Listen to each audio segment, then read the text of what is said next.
In this session, we are going to see the meaning of Hindu undivided family, the introduction, and characteristics of joint Hindu family business, the important terms which are used in the joint Hindu family business, system which are used in a joint Hindu family business, and merits of a joint Hindu family business, along with the examples.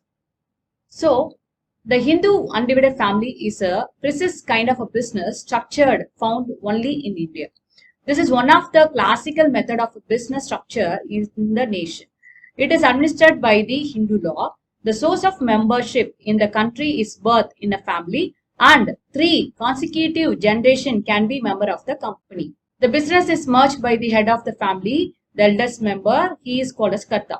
However, all the members have a equal ownership and over the property of an ancestor, and they are called as co-passionists. It referred to the form of a business organization which is owned and carried on jointly by the members of the Hindu undivided family system, which is called as HUF. It is also known as the Hindu undivided family business. There are certain characteristics of Hindu family business.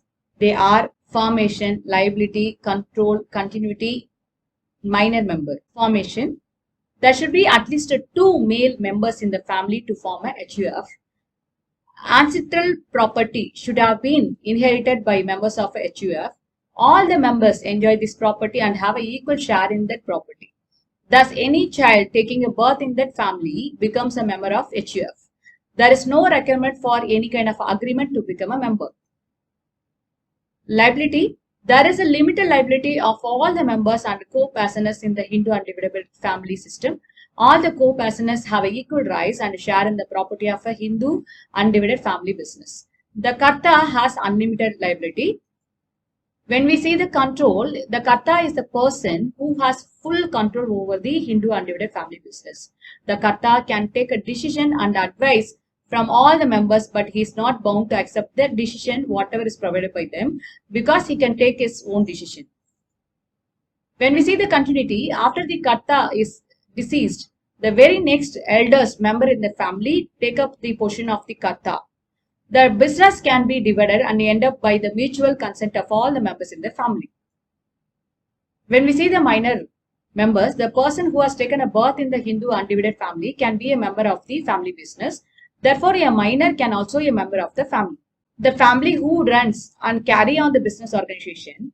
The Hindu undivided family includes eldest male member Karta, and other male members are called as co-personer.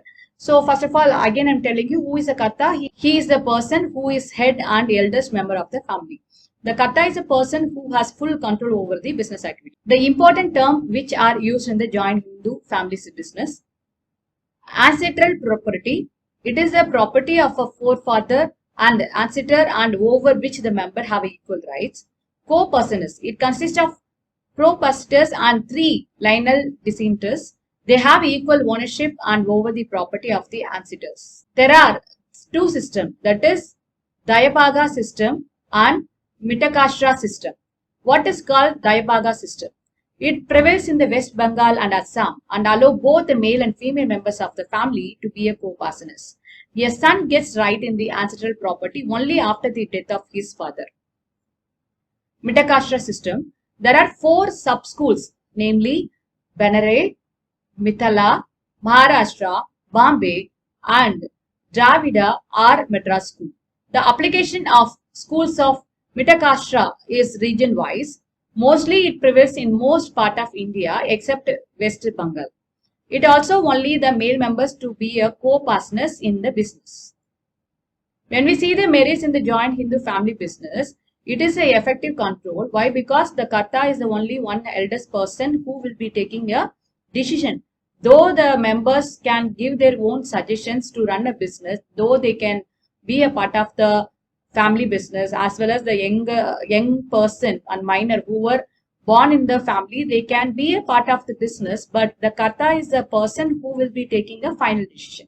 So there will be effective control, as well as it is a continuous business existence. Why? Because though the Karta is met with any kind of insolvency, or if he become insolvent, or if he dies, automatically the next eldest person will be taking care of the business. So this HUF is a continuous business existence oriented business. It has a limited liability of members as well as it expanded loyalty and cooperation.